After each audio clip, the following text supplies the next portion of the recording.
Oh Lord, here we go again. I just dropped 2 tabs and I lost my friends. Oh Lord, here we go again. I just dropped 2 tabs and I lost my friends. I'm like, oh Lord. Well, hey, everybody, and welcome into Rip City Real Talk. We're back with a great week this week, and we have lots of cool stuff on the horizon for the podcast, so we're excited to be back. And with me, Craig Moshkow, is my best buddy, Anthony Blaylock. How you doing, man? Good, buddy. It's feels good. It feels good. It feels good after last week. Yeah. We had quite a rough stretch there, going 0-5, and we covered all those losses in that pod. So to go 3-0 this week for this pod is it's good. It's a good feeling. I mean, we'll talk about some things with that, but definitely need this. We need this as a team. Yeah, last week I feel like all the podcasts were really negative. Everybody was talking about there's something wrong with the Blazers, and then you listen to us and we're just kind of, it happens. There was a few coin flips and some shots didn't go our way, and we definitely didn't play our best basketball, but I felt like we were better than that 0-5, right? And you and I agreed that you can't get too high and you can't get too low with these guys. We're a veteran team. We're never going to give up, but I feel like this week did right the ship a little bit. We're going to cover all 3 games, and then we're going to talk about what we see in the last 9 games that we haven't. And there's only 9 games left, dude. This is getting tight. Yep, it's getting there. We slid back up to, I believe, the 6th seed for now, and then we're right there. We might still be 7th, but we're right there. We're like half a game from the Mavs. I didn't see if they played last night. I should have checked that, but yeah. So things are getting nitty gritty. We're less than a game down from the Lakers to the 5th seed. It's all kind of close right there, so it could go anywhere from, at this point, the 7 through the 5 seed, or even if you get to the 7th seed, you could end up falling into 8 or out of the playoffs just in a matter of weeks. Yep. I think the 7 is good. I'd be happy with 6 or 7. I'm not optimistic about us getting the 6, but I do feel like the 7 is obtainable.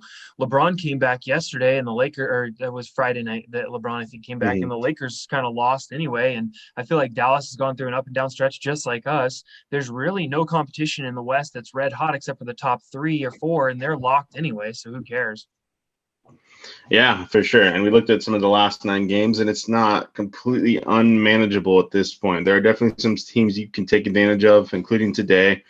We lost by 1 point against Boston with no Dame. So, you're going to have a chance to try to get on them. They have no Kemba Walker tonight, so we'll kind of touch on that a little bit. But definitely a chance to make a run here and get even 4 of these next 9 games to go your way, and that puts you in a really good position to try to fight for that 6th seed. But like I said, we'll dive into that in a moment. We want to touch on the games first. We had a 3-0 week, go 500 or better. That's our thing. It means it's a good game, good week. All things are good in that aspect. So let's start with it, man. Let's dive right into that Pacers game. So I want to throw a name at you. So the first game we played is against the Indiana Pacers, and we're coming in. We go into their building on Tuesday, and their leading minute player was a guy by the name of O'Shea Brissett. Have you ever heard of O'Shea Brissett? That he played 40 minutes for them. It made me hungry for brisket, but that's about it. And then I thought for a moment it was the backup quarterback for the Colts. I'm like, isn't that Jacoby Brissett? Jacoby Brissett, I was all sorts of confused with who this guy was. Came out of nowhere, but they were a little banged up. They had no Miles Turner, no Sabonis, so this guy got his moment, man. He got his moment. Yeah, he did. He played 40 minutes, and he played pretty well. He had a double-double, but they had Karis LeVert. Obviously, TJ McConnell's kind of a pest. And then they just have a bunch of long guys. I mean, Malcolm Brogdon. And the biggest thing is they were missing their whole front court. And I think that the Blazers – but to our credit, the Blazers did come out, and they played really well in that game. I mean, when you're traveling into Indiana, it's possible that you could lay an egg in that game on the road. And we came out really swinging. I feel like that game was kind of a get-right game for us, and we put them in their place early, right? Yeah, and that's the biggest thing to me is this is a team that you should have beat. They haven't been playing very good. Their main star is not playing. The best shot blocker in the league is not in there. It's a game you got to attack and you got to play good. And aside from just playing better, there was definitely more energy and more passion. We've been talking about the energy level and the effort level all year. I mean, anyone who watches the show or listens to us knows that. And there was a point in the third quarter, it was the very end of the third quarter, and they gave up a layup. And I watched Dame walk over, hit the scoring table. He was just pissed. He was like, he just made a scene. He was so mad that they gave up an easy bucket, and they were up by like 20.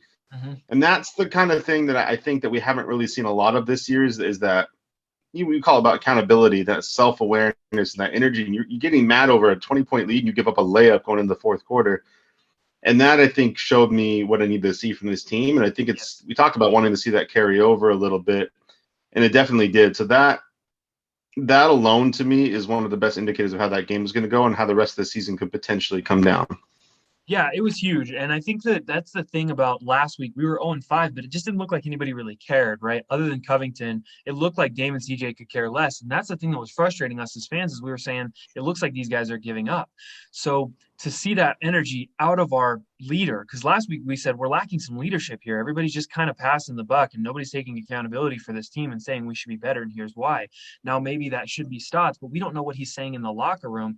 And some of these guys just aren't really taking it seriously. We only had, 13 games left. And at that point, when you're falling to the 7 seed in a West that's loaded and you got to be in the play-in now, you got to step up. And I feel like we did step up in that game. And it was nice to see the energy out of the guys. Kind of a weird stat line. So Nurkic had a double-double in this game. He only played 20 minutes, though. So he had 11 points, 10 rebounds. Covington had a 15 and 11 double-double in 30 minutes. And I thought CJ played pretty efficiently with his 20 points. He looked good. Do you want to know who our leading scorer of that game was? I'm pretty sure. I was going to make sure that it was this was the game and it wasn't the Memphis game. But yes, Anthony Simons with 27 points.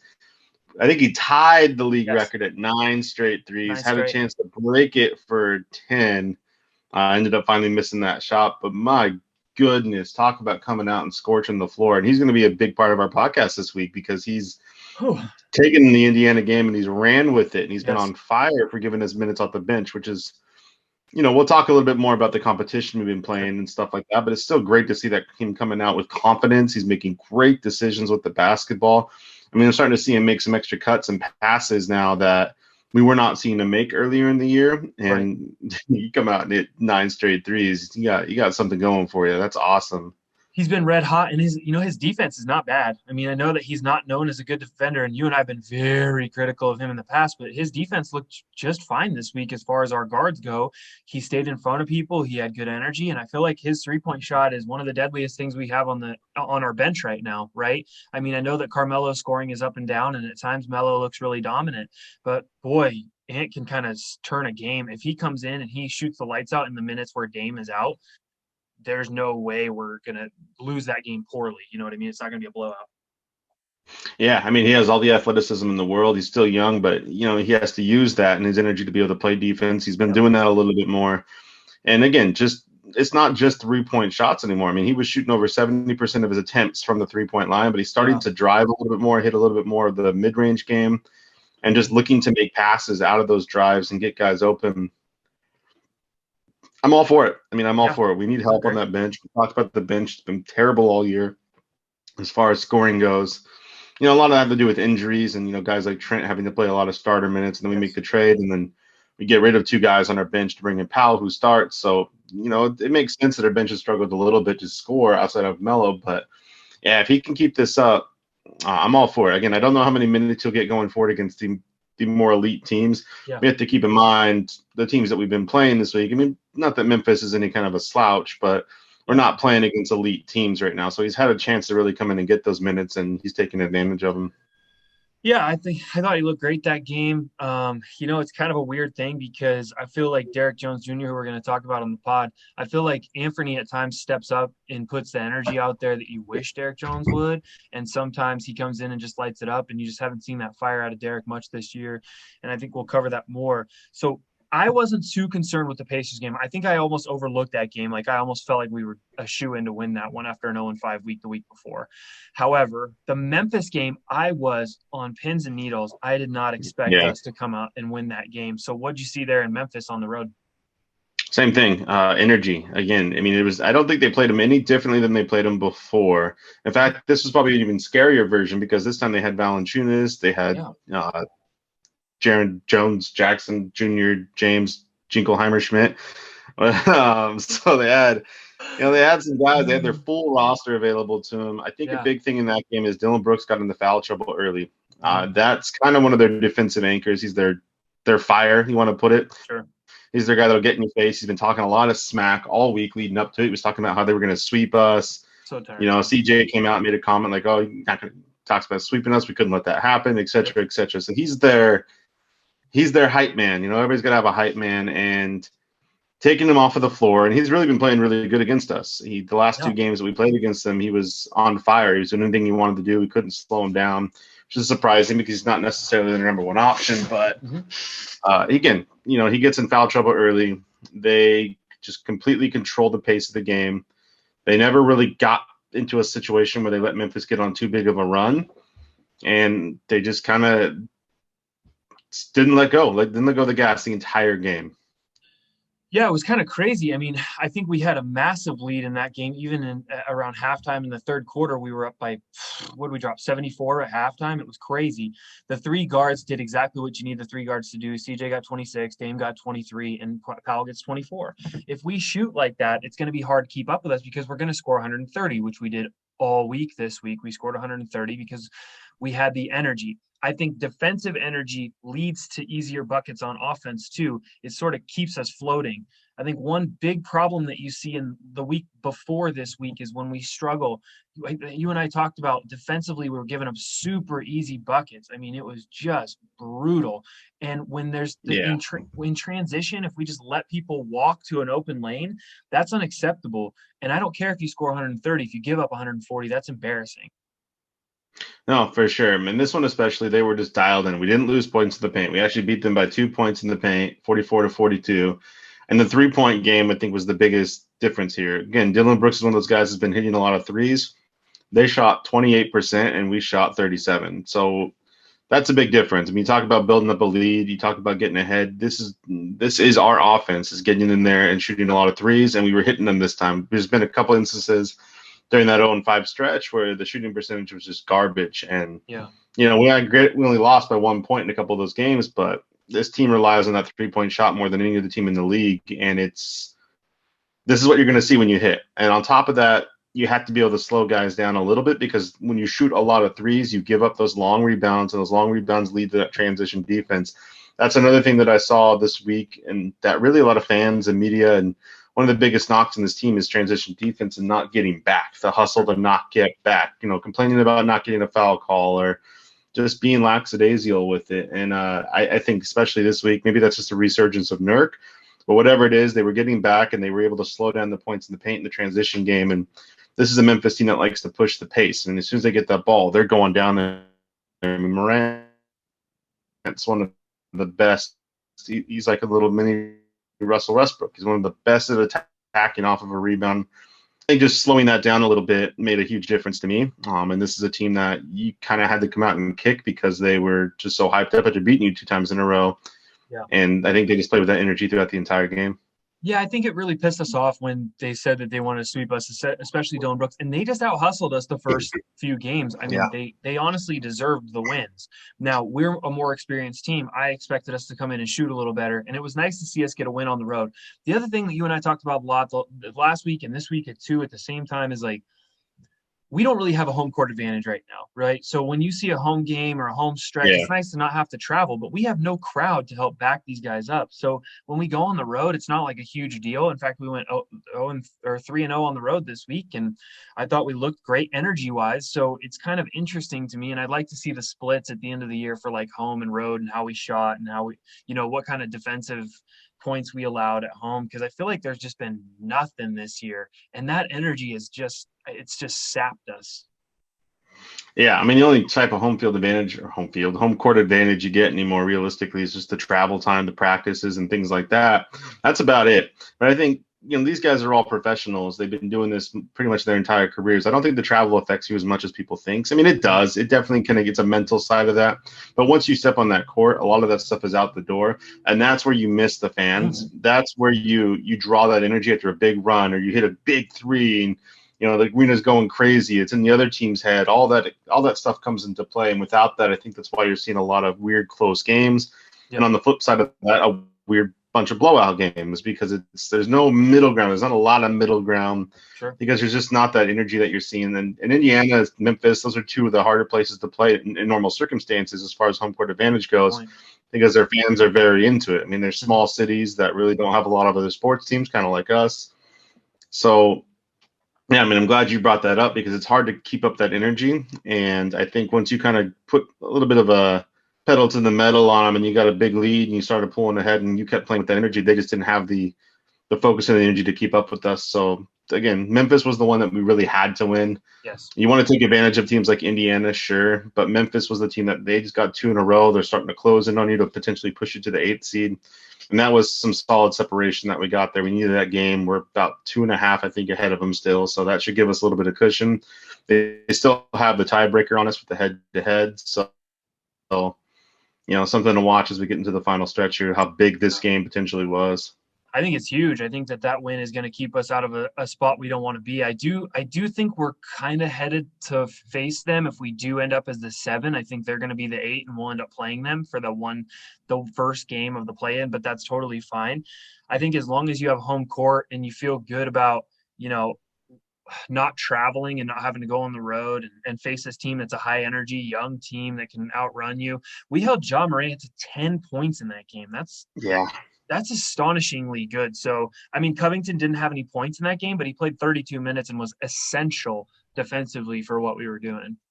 It's the defense. I mean, that's what he's here for. I mean, I think you're going to see a lot of his scoring go down, I think, as they start to utilize Nurk a little bit more. Yep.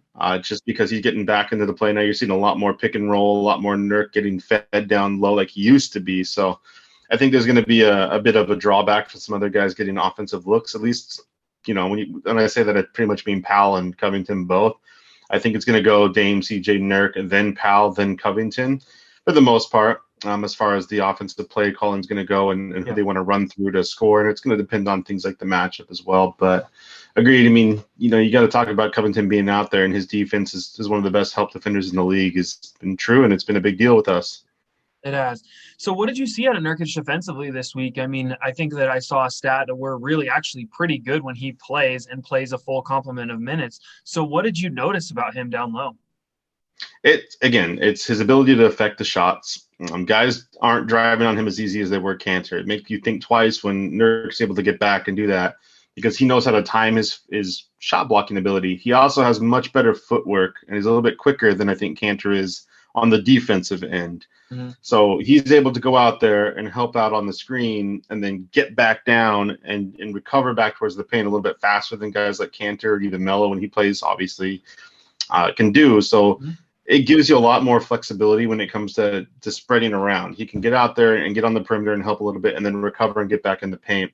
And I think he's just more aware. We talk about guys being naturally good defenders. A lot of that comes with obviously your athleticism and your builds, but also the mental side of things. And he seems to be very good at recognizing where guys are going to be. They call it rogue Nurk. He's able to get out there and he just like, I'm going to go double team this guy because I can tell there's a trap right here. And I don't think they can get the ball around my giant arms. So he's good at doing that kind of stuff. And I think just the hustle is there with him. We've been talking about energy. And I think that he brings a lot of energy to this team. He's always out there diving on the floor. He's like a sweaty monster. He's putting himself out there 100% every single night. And I think that's one of the reasons he came back from his injury so well, because this kind of guy has that kind of motor. Yeah. So I just think that affects everybody. When he starts playing like that, and you start getting block shots and guys aren't able to just go into the paint with ease like they were. I mean, I don't even know the last time we won points in the paint, and especially against a team like Memphis. That's a huge accomplishment. So it's not that I'm seeing any one particular thing. I'm just seeing the energy and him being able to move around and get out and get back in. And this guy's not willing to drive on us outside of the transition baskets as easily as they were previously.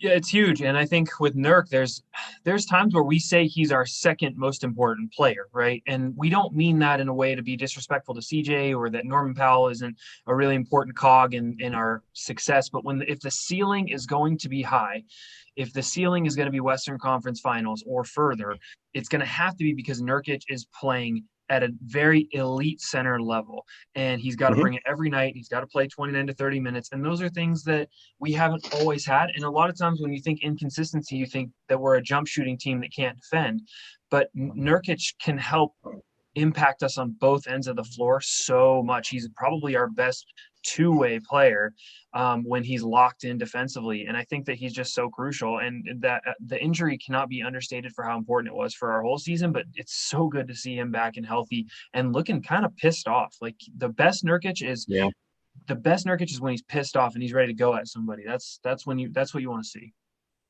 Yeah, we'll continue this nerd conversation for sure because I think it carries over, and we have one more game to recover here. It's the Brooklyn game. Hit it. And as you talk about Nurk, he for at least the first half of that game, by far looks like the best person on the court on both ends. Doesn't matter on either team. He was just dominating them. Now, granted, their center was like how what they were putting in the ghost of Blake Griffin out there. I heard that Yikes. come up a couple of times on Outsiders, and I think even during the game itself. So Yeah. you got Blake Griffin starting that center for them. Their power forward realistically is. I think it was Green. Yeah, Jeff Green. And then, of course, they have DeAndre Jordan who could come in off the bench, and he's actually still got a little bit left in the tank. He's a great backup center for them. But either way, they just didn't have anybody that could really stop Nurk or slow him down, and he showed it. I mean, he was dominating. It was really fun to see. Yeah, he had a double-double in that game, so he had 23 and 11 in 26 minutes. And the thing is, we scored 133, 130, and 128. You want to talk about consistency on offense this week. It didn't matter who was against us. I mean, Memphis has decent defenders. They certainly have good rim protection, and we went down there and went right at them. When you're looking at the Nets, yes, they didn't have Kevin Durant and they didn't have James Harden, but you would think that they should be a better defensive lineup, and we still got 128 in their own building. So it's one of those things where this week we really came out every game and showed what we can do consistently. My big thing is, how can we keep this going? What is going to be the key for the next 9 games and into the playoffs so that we can sustain this so a week like last week doesn't happen? Yeah, I mean, winning helps. I think a big problem with last week especially was just you start losing a couple of those 1-point games. That mentally impacts these guys. I mean, it really starts to bring you down. We talked about how the weight of that can hold a guy down. And I don't know if we're doing anything necessarily different outside of energy, but I think if you're going to keep it up, you have to play with that energy. I mean, you have to be able to do help defense. Nurk out there getting full minutes right now, like we talked about, cannot be understated enough because now you finally have your starting lineup that you want. These guys are getting minutes together. That's been a huge thing most of the year is Nurk not being able to play big minutes, or he's been hurt most of the year. CJ hasn't been out there most of the year. You're shaking lineups down. You have Hollis Jefferson out there at times. You started the year off with Jones out there. I mean, that's a lot to try to figure out where guys are going to be. You talk about Robert Covington being one of the top help defenders in the league. Well, his ability to help him is relying on him knowing where to be and where to go and when to help. I mean, that's when he's going to be at his best. And now that these guys are starting to get minutes together and he starts to understand that Nurk's going to go out and come back or do whatever Nurk's going to do, and he starts to know, okay, he's going to position himself here. If a guy gets around this drive, Nurk's going to be able to clean that up and stop it if Dame or CJ gets beat on a screen. I can sit out here on this perimeter defender and try to hold him, or I can creep in because I know that they're going to drive the guy this way. I mean, all those things come into play, and I think that's going to be a big thing going forward is these guys staying healthy and continuing to play these minutes together and not having to change up the roster too much. Dame's leadership is going to be a big deal. He scored 30 against Brooklyn. First time in, I think, 11 games. I mean, he was averaging 28, almost 29 a game, had a big run there for a while. Yeah. And then, he started getting kind of banged up, the knee, the hamstring, whatever else you want to say. I mean, Dame's probably one of the most beat up guys in the league this year. And now he came out and looked fresh. All these games, he's looked a little bit better. And he came out and said, I need to play better, and he has. So he needs to keep that up. And furthermore than that, like, he needs to be able to rely on Powell and CJ to continue to score. They got, I think, 72 combined against Memphis. The 3 guards did. So. And so listen to this field goal percentage too, because this will make you happy. So we shot 51% against Brooklyn for a field goal. We shot 44% from 3 and 90% from free throw. So we beat them in all 3. We beat Memphis in all 3. So when you okay, here's the thing about the Blazers. Yes, we would like to be an improved defense, but at the end of the day, offense is our ball game. Offense is what we do. And if we play good offense and we outshoot the team and we keep the foot on the gas pedal, typically our defense can hang in there. You know how it is, man. And when you look at teams like, I hate to use an NFL reference, but you look at like the Chiefs, right? They play a bend but don't break defense, and they need Mahomes to outscore the other team. And that's something the Packers have done for most of Rodgers' career, and Brady too. I mean, that's dangerous. I know you got to throw that out there right off the bat. Okay, continue your piece here. I don't want to. And that's how the Blazers are built the same way. We should play good offense that leads into solid defense. I mean, we're going to give up 100 to 110 points every game, but if we can outplay our opponent on the offensive end, defense will pick it up when they need to. And this week was the week that I would declare Dame as is back since the All-Star break and just with all the stuff that's been going on. But he hit a couple threes in that Brooklyn game that were nasty. They were deep.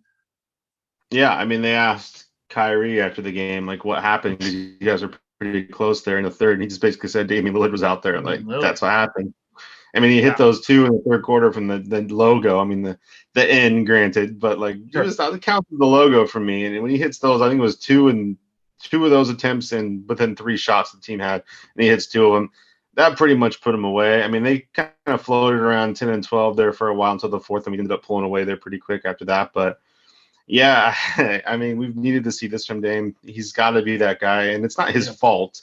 I mean, he has been banged up. He's been playing, a little gimpy. He got that rest he needed there during that 0-5 stretch, and we had a couple close games. But if we can continue to get this Dame, and if he can continue to rely on Nurk to be available to him on cuts and pick and roll, and he can start getting his assists back the way he wants to assist, and then just on top of that, guys not being able to trap him as much because of Powell and CJ. I mean, a lot of things could go right for this team if he can continue to put pressure on opposing defenses, and then he continues to get the help from these other guys.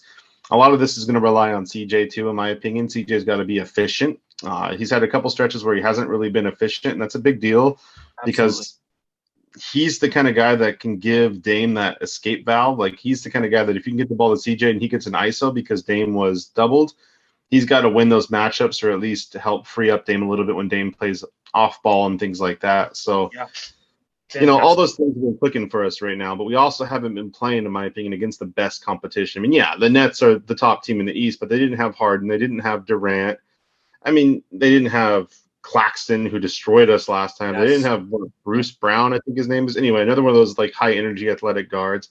So they were pretty banged up. I mean, Jeff Green's going to get his. He's just going to sit in the corner and hit threes, and he's kind of a mismatch for us. But that's it. They just didn't have a lot of offense. Kyrie really didn't have a good game overall. I think he ended up with 28. But if I remember right, I mean, maybe he got a good percentage, but watching him, it looks like his percentage was not very good. I mean, it was 12 of 26. But he's the guy that they relied on to basically be their scoring threat, and they did a good job of making life difficult on him. So, but that's it. I mean, that's all they have. We played against a bunch of teams, and really throughout all these matches, we played against one All-Star this week. That's it, and that was Kyrie. So, I want to be happy about a 3-0 win, and I think that things look good right now, and guys are looking right, and then this is the kind of stuff that we want to see going forward, but we need to also temper our expectations a little bit. Don't get too high, don't get too low, right? Last week we said don't get too low. This is just one of those weeks. We went 0-5. This week it's 3-0, and everybody wants to say, oh my gosh, we're going to make a huge run. And it's like, let's just get to the playoffs, and then we'll determine the matchup, and we'll figure out what we're going to do. I'd like to see Stotts make adjustments still. I do think that there's times where we still get a little stagnant at times, and we still play too much iso ball. I think it worked this week because you didn't face top echelon defenses in the NBA. Right. But when we go to play the Lakers, or we're going to go play tonight, we play Boston. They don't have Kemba. Jaylen Brown is questionable, but I'd still like to see us make some adjustments and do some things with Dame off the ball that could lead to easier buckets. But I digress. You really cannot be upset with this week. I do think there's a lot of good things to garner, and I think going forward we can talk about some of the games that we have coming up. And I think next week we'll know, 6, 7, 8. We'll have a pretty good idea of where we're going to be with a few games left in the season. Yeah. I think it's just nice to see a 3-0 week. We should celebrate it. We should have a little fun with it, but we should also, like you said, temper expectations. Yeah, for sure. I mean, we'll get into the upcoming games here soon. But I do have a thing I want to bring up to you about this week, and I want to hear your thoughts on it because it's been a big thing with, I think, fans for a while there. It's kind of been a big deal with some of the Stotts coaching decisions, and this has been one of the big ones, and it's been Derrick Jones playing time. So Derrick Jones played 4 minutes against the Pacers, garbage time. He was a coach's decision, according to ESPN and everything that I heard. It was a coach's decision, even though I know he's been playing with a bruised hip. He's had some other banged-up injuries, but I heard it was coach's decision for the last 2 games, Memphis and Brooklyn. What do you make of that, man? What do you make of him, A, not going out of the starting rotation to the bench, and then B, going from the bench to just non-existent anymore? I really don't know what to make of this situation, and I say that because I was a huge proponent of Derrick Jones in the offseason. I thought defensively he could change our culture. I thought him and Rocco could pair up and really be dominant. And the other thing is I thought that his three-point percentage and three-point ball was going to be kind of a release valve for this team. And I totally understand that the dunking and athleticism doesn't match up great with our roster, but there was a few games earlier and kind of in the middle of the year where we did use him in that cutter dunker, even if he's just sitting in the dunker spot. That athleticism got unlocked a little bit. I don't know what's going on with Derrick Jones. I don't know if he's just not locked in. I don't know if there's something mentally. I don't know if he's not listening to Stotts' coaching, but there's just something wrong here. It's not terrible because we went 3-0 this week, but I do think that what you're saying would be a really big story if we went 0-3 this week, or we were on a serious losing streak. I mean, last week people were already talking about that we should be playing Derrick Jones more because we were giving up a ton of points. I think if he's not our best on-ball defender, he's got to be our second or third best on-ball defender. And you would think that we would need more defense. Maybe Stotts is just leaning into offense with playing Anthony Simons. He's just playing a lot of Melo, and the bench is just it is what it is. So he doesn't think he can improve defense. I don't know, honestly, really what's going on. Do you have any takes? Just that it could be injury related, and they're just not calling it an injury. And like I said, I know that he had the bruised hip. He missed some time. Because of that, he's been playing a little bit less because of that as well. And also we've had some blowouts. We've been playing pretty good. So maybe it's just a matter of we didn't need to put him in unless we needed to put him in. We just decided, let's let him rest because we're playing really good. Hard to say. I do think coming up, tonight is going to be a big game because if Brown does play, again, we know the kind of length that Brown and Tatum provide and the kind of struggles that we have against them. We watched Tatum hit a jump shot to win a game over CJ because CJ's just simply 2 weeks ago. Too small. Yep. So you think with that, you have the Lakers coming up here eventually. That's another team that has a lot of size and length and athleticism. So eventually you're going to need to see Jones play some more. I just don't see how you do it. And I know that Stotts likes to keep his rotations tight. Anthony's been playing a little bit more. Maybe that has something to do with it. Maybe they're just kind of putting Anthony out there to give you some more offensive punch off the bench. Then you decide that you want to put Jones out there. I've seen Hollis Jefferson get little runs here and there. Again, I think that Hollis Jefferson's actually been better, in my opinion, than Jones this year, at least from a hustle energy standpoint. Offensive rebounds, looking to get to the rim, just doing a little bit more. And he's not nearly as good of a player as Jones, but I feel like he's been out there providing more when he's on the court than Jones has. So, again, that could be something. But I'm going to hope it's just the injury. I'm going to hope that they're just saying coach's decision. And he really just hasn't gotten into the doghouse, the Stotts house. It didn't work as good as I thought. But, it's a matter of just kind of determining getting him healthy and seeing if we can get him right, because I agree with you. I think that his defense is going to be needed if he can play at the level that we need him to play and play with the energy that we need him to play. Just his length alone out there is going to be key come playoff time. So it's going to be interesting to see how much play he gets in the next couple of weeks and what kind of updates we hear on that. Yeah, I think long term, I don't think he's going to come back next year. I think Nasir Little is getting some of the run that you would see Derrick Jones get. I think Nasir Little has played well at times this year. And I do think that we drafted him. So we have more, as much as it's weird to say, we have more loyalty to guys like Anthony and a guy like Nas who we drafted. And if Derrick Jones popped off in practice and he was just dominating, then I'm sure Stotts would play him. But at this point, it's just a matchup based plug-in, like you said, against longer teams. If you play the Lakers or the Clippers, or you play Boston, you play Derrick Jones a little bit more off the bench, but at this point he just isn't earning it. And when he's out there, it's inconsistent. I don't think Stotts likes inconsistency. And I think he rewards guys who deliver every time they can up and down the floor. Maybe. I mean, Melo's an exception to that, but Melo's also a Hall of Famer. And I think there's definitely some problems there with Dame and CJ probably sticking up for Melo. Neal brought him in and the role that they promised him, etc. But I agree. I do think inconsistency has been a big problem for Jones all year. I think that's why he lost his starting job and they went with a smaller guard. Yep. And I also think it's why he's started to lose minutes on the bench. But it's just an interesting dynamic. I noticed that. I saw that he played the 4 minutes in the Pacers, and then other than that, he just hasn't played. And I'm hoping it's because of the injury. I really am. I hope so too, because I do think defensively we're going to need him in the playoffs for certain matchups. The other big thing that happened, and this happened right before the Nets game, Chris Haynes came out with an opinion-based article. So there's no direct quotes, but we have to address it. Yeah. So the basically what he did is he wrote it from Damian Lillard's perspective. Now, there's no direct quotes and nobody's saying Dame said these things, but basically what he's saying is his opinion. Dame's not getting enough help. He feels like things have gotten stagnant. He feels like the front office isn't obtaining good enough players, and he wants a bona fide all-star to play next to him. Now, I don't know if that's saying Stotts isn't a good enough coach. I don't know that that was necessarily addressed. I do feel like that at times he doesn't love things but he was sticking up for Stotts in the offseason. So my question to you, A, how much validity do you put in an article that doesn't actually quote the superstar? And B, should we make a big deal out of this, or is this just going to go away if we make another deep run? I mean, I'm not going to say you shouldn't make a big deal out of it. I mean, everybody knows that Chris Haynes is pretty good friends with Dame. They have a good relationship as far as a media player standpoint goes.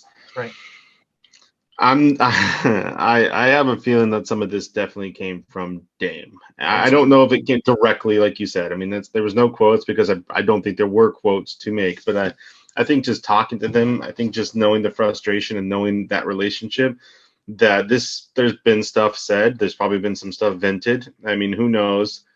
I would think there's validity to this, and I think that Haynes is absolutely correct. I mean, it's a matter of we've been talking about it forever. I mean, yeah, this coaching's gone stale. It's hard to really say this last couple of years because we haven't had fans. And I know that people don't want to make that a big deal, but I think that is a big deal when you come to how well the team's performing. But sure, I mean, a big part of that is Stotts, 100%. He's a big part of it, the struggles that we've had. But at the same time, and we've talked about this before, and we're probably going to talk about it again in a few weeks after the playoffs because the offseason is most likely going to deliver Stotts to the open market. And I just don't think any coach comes in here and can win a championship with this roster. We've discussed it. CJ's a great player and probably an all-star on a lot of different teams if he gets a chance to run his own team, but he doesn't because he's playing with Dame and they're way too similar. They're way too small. I don't know if this was talking about CJ specifically. Yeah. And that's where this article gets kind of fun. And when I was looking on the media and I was reading all the Twitters and all the posts that were coming out of this, and I think the number one thing was basically the trade CJ thing was revamped and brought back up, and it really opened people's eyes and to that conversation at least.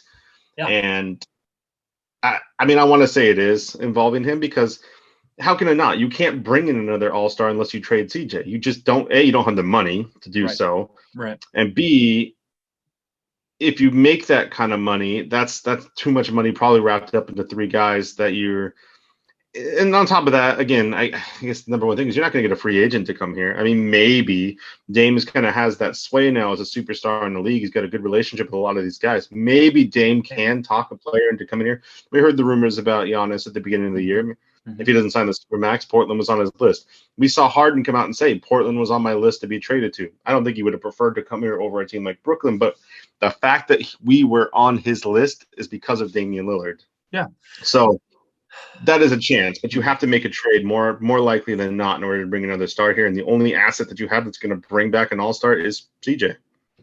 Yeah, it's true. I do think that that's a subtweet within that article, right? Is the trade CJ thing is probably going to get real loud this summer. I think that that's part of it. I think the other thing is, and the other big takeaway for me, I just don't see how Olshey gets out of this summer alive. And I know that Stotts is a big portion of that too. And if they both get canned and move on to new teams, that's totally fine with me. But I don't think that you can fire Stotts and just say, okay, great, now we're a totally championship team. Oh my God, like we're locked in. We're going to beat all these superstar loaded teams. Unfortunately, at the end of the day, if we're going to get Dame a legitimate championship run with a team, we have to get him a second star. And that star cannot be 23 points per game CJ, who's never made an all-star game.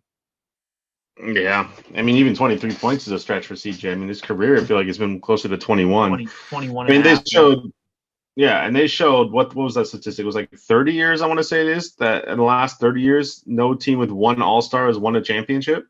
Yeah.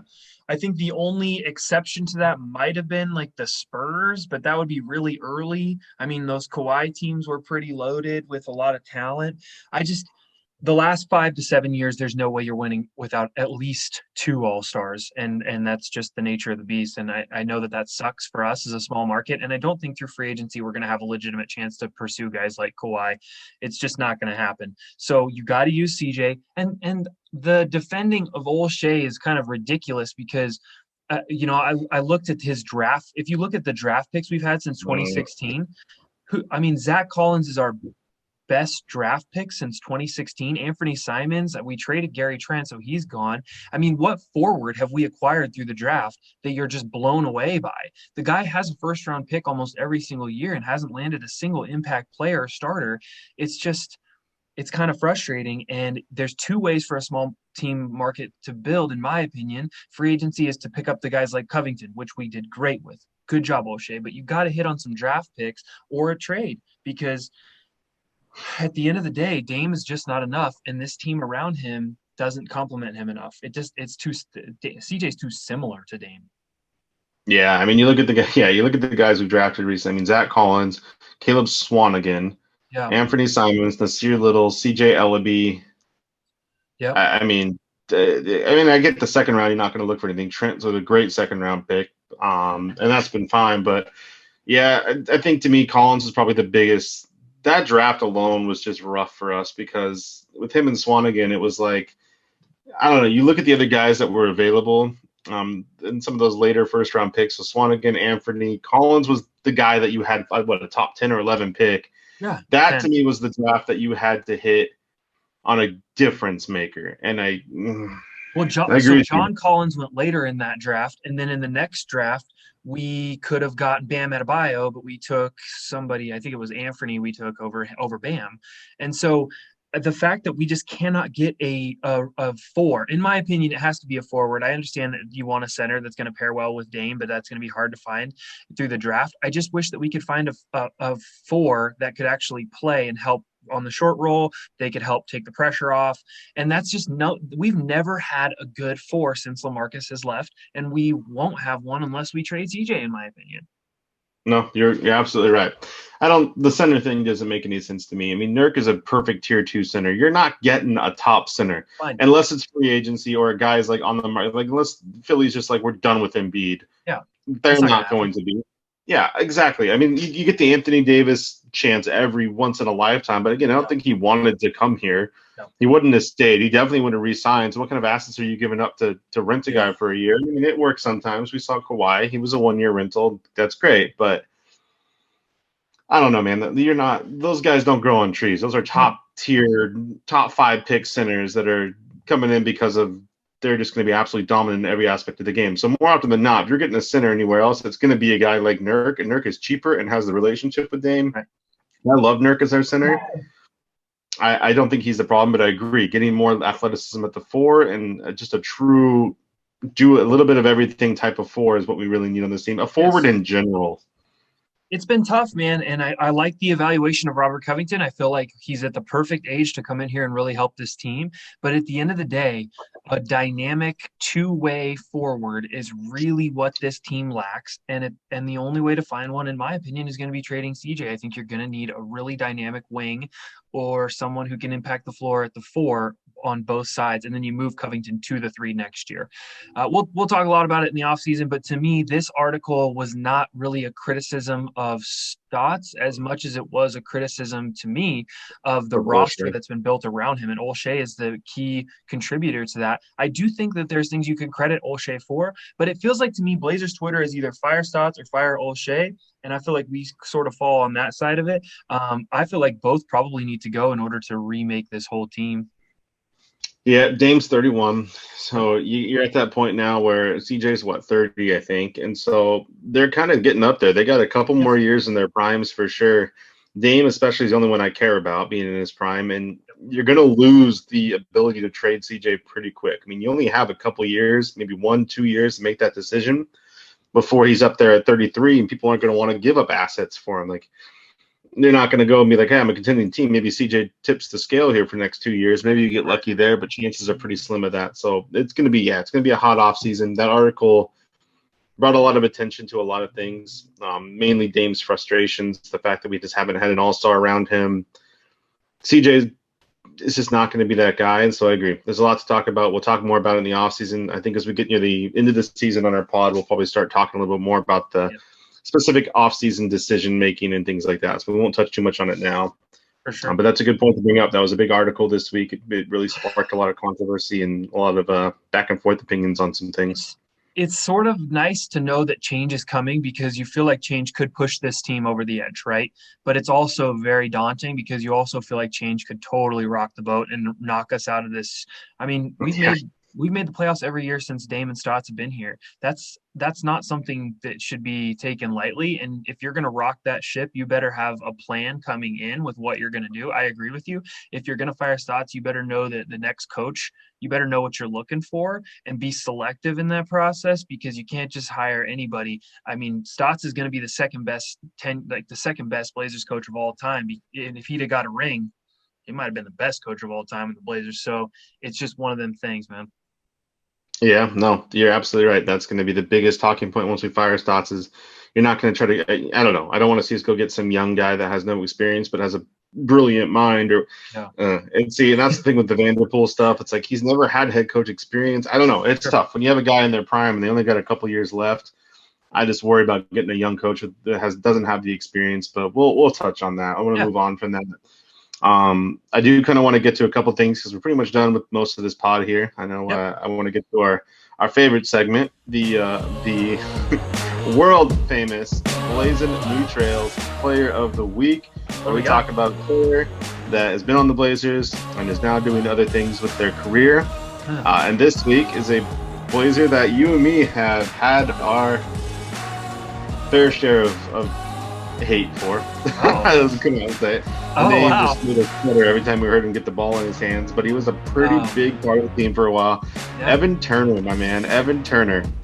So I bring this up for a main reason, because tonight we played Boston, and he is their assistant coach. Evan Turner is an assistant coach on the Boston Celtics. I don't know how many people realize that. Weird. Once we traded him away to Atlanta last year, people probably said good riddance, goodbye. Get that contract off of our team. In his 20 minutes he got to play for us and his 8 points a game. But he is an assistant coach now for the Boston Celtics. So it's pretty cool to see that, huh? That's weird. He's a great basketball mind and a great basketball dude. The guys still talk about him in the locker room as a great veteran leader. And I think the thing that was really frustrating is if we had a different team built around Evan Turner, he would have been so important for us as a secondary ball handler and playmaker. But with having two ball dominant guards with Dame and CJ and just the iterations of this team that we were in, that 2016 contract was god awful. And to pay him, he was a max, just a ridiculous, like 4 years, 80 million. Whatever. 18 a year. It was just crazy high. And I feel like if it was under different circumstances, we really would have loved Evan Turner. Like if he'd have came in for like $7 million a year and he was like our 6th, 7th man, it would have been great. But ET did play rugged defense. That he had a lot of really great moments. He had a really strange back to the basket game that was just kind of hard to defend at times. And I'm sure he's a fantastic coach and nothing but respect. I heard this news because he was selling his Portland mansion. It's the one where that guy crashed a dirt truck into his I'm glad you said that because I was going to bring that up. Crashed the truck into his pool. Yeah, I was going to say some of my favorite Evan Turner moments was, people kind of forget this, but he was the first Blazer to get a triple-double since I think Nick Batum, and there was almost a 7 or 8 year gap there. It was a pretty long time before Blazer got a triple-double. I was at the game that he got the triple-double, and then I think after that, CJ ended up getting one, but Evan Turner was the first one to get a triple-double, first Blazer in years. He played a lot of point forward for us off the bench. He was actually really good at that role, and he was. It's hard to say because I believe I didn't go through and look at this as much as I wanted to, but I'm pretty sure he got hurt in the playoffs. He didn't play with us during that Western Conference Finals run. He was not out there. It's one of the reasons Hood got so much run. And I'm interested to think what he might have been able to do defensively with the ball in his hand during that Golden State series. Who knows? He was a big part of the offense the entire year, just running that point forward position. I think he was always a struggle for us too because he was not a good 3-point shooter at all. So there was just no threat. And he turned the ball over too much. We had the nickname Evan Turnover for a while. Yeah, and but he was super smart. He had great court vision. Like I said, the guys still talk about him as a great veteran leader. So I hope he enjoys coaching, man. I mean, he's a great dude. Yeah, I mean, Boston, I've read some stuff on him. They seem to really like him. I mean, I think he has a good relationship with players, having played the game, and it's his first year doing that. He went to Atlanta last year. He's actually the trade that brought us Kent Bazemore. That's right. Which I think we were all super stoked about at the time. That did not end well at all. That ended up turning into, if I believe Trevor Ariza, who didn't play for us in the bubble because of the dispute issues with his kid, And just a whole mess of things happened there. But at the time, I was like, yeah, that was awesome. The 2016 dominoes and if you trace all those dominoes back to even if you talk about like Mo and when we traded Myers, we traded the two of them. We bring in Hassan Whiteside. It's been like a really weird kind of recovering based off of 2016, and all the dominoes that have fallen since then has been really weird, man. Yeah, and he was a big part of that. So anyway, that was just kind of touch a little light. I like letting the fans know where some of these old Blazers are at now. And he got hurt in Atlanta, didn't finish out the year there, stayed on their bench. I think he helped coach a little bit in Atlanta as an interim assistant, and then officially got hired as an interim, or not an interim, but just a full-on assistant in Boston. So look for him on the court tonight to get to watch the game. How about your boy Keljin Blevins hitting his first 3-point? Ooh, and then he hit another one in Brooklyn. Yeah. He back games. How about Keljin? Give this guy some more run. He has the best shooting 3-point percentage on the team, I'm pretty sure, right now. Yeah, it's got to be in the high 80s right now. He's wild. Yeah. Guy is blazing. Kelvin blazing, am I right? Kelvin blazing. Kelvin blazing Blevins. I just thought it was worth noting. He finally got into the game. If you're watching this podcast, Kelvin, and you're not, but if you are, then just know that we're working on the nicknames for you, bud. That's awesome stuff. Seriously, congrats to him. It's cool getting to see these guys at the bench and the garbage time minutes come out and have some fun. A lot of fans will never going to hear of him. They're never going to know who he is, unfortunately, because it's just tough to get minutes. And so it's cool when you get those garbage time. And Blazers haven't had a lot of garbage time opportunities this year, so you don't get a lot of chance to see him. It's probably why it took so long for him to hit his first three. But yeah, exciting stuff. It's, I know this week was 3-0, and I know the upcoming week is going to be really important, but I will just say it's nice to see the team healthy. It's really, and that's something we can't take for granted going into the playoffs, is we're going to be one of the more healthier teams here, hopefully, fingers crossed, as we go into these next 9 games. And then the other thing to look at is watch the rotations. I do think Stotts is trying to figure out how to dial in his rotations for the playoffs, and I know that that's going to be matchup based, but when you're talking about like Anthony Simons has been getting 18, 20 minutes. Melo's getting 18, 20 minutes. Nas is getting 15 minutes. And Cantor has to play 15 to 20 minutes off the bench in the Nurk spelled minutes. So it's going to be really interesting to see. That's what I'd keep my eye on this upcoming week. Yeah, because like you said, and we talked about it earlier in this pod today, just the chemistry and the guys getting to play more and more together, which means these rotations start to get more and more set. Yep. Aside from fouls and things like that. So sure. Yeah, tonight's going to be a good test. I'm looking forward to tonight. I think it's going to be, again, they don't have Kimba, and if Brown doesn't play, I'm not as excited about tonight as I probably would be, but still, team that beat us by 1 point. It was a really close game, one of those competitive games. We're coming in full strength now, which we were not the last time we played them. They were, so hopefully get a little revenge here, and that's going to be a fun one. I'm looking forward to watching it, finally getting to play against a bona fide all-star in Tatum. So yes. Hopefully we can play better defense on him. He just scored 60 the other night. Oof, yeah. And the overtime win, that was, if anybody didn't get to see the end of that game, go watch some highlights. That was nuts. Who else we got this week, man? Who else are we going to cover on next week's pod for Saturday? Good question. Let me pull that up here. I was looking at some shooting stuff. Okay, so we play today at 4:30 against Boston. We're recording the pod at noon today on Sunday. And then tomorrow on Monday, we play the Hawks. So we have a back-to-back tonight and tomorrow. But the Hawks, I think that's a doable game. And then Wednesday, we play against the Cavaliers, which Friday leads us into a Lakers matchup, which is very important because the Lakers are teetering on that 5-6-ish area.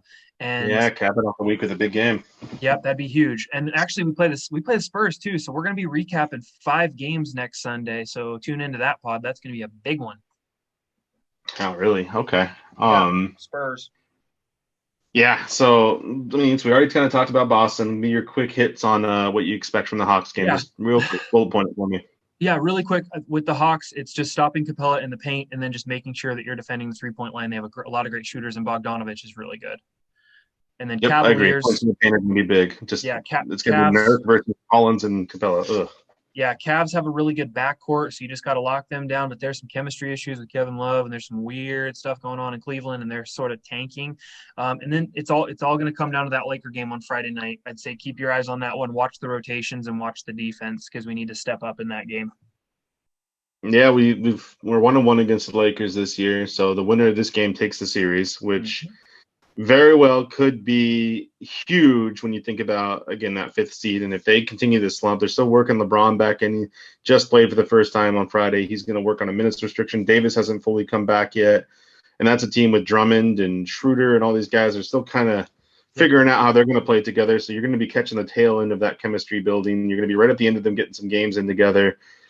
But that to me is going to be one of the biggest games of this final stretch. I mean, I know we play all the top West teams again, Utah, Phoenix, etc. But the Lakers game to me is the biggest one for us and where we are in standings, and one of the only teams we could really potentially catch, and teams that are ahead of us. Yeah, that's a great point. We're right now we're a half a game back from them. We're one loss spot. Well, technically one full game behind them because we're one loss and one win behind them. But if we were to play a good week this week and then beat them on Friday, it'd be anybody's ball game for like the 6th seed. Mm-hmm.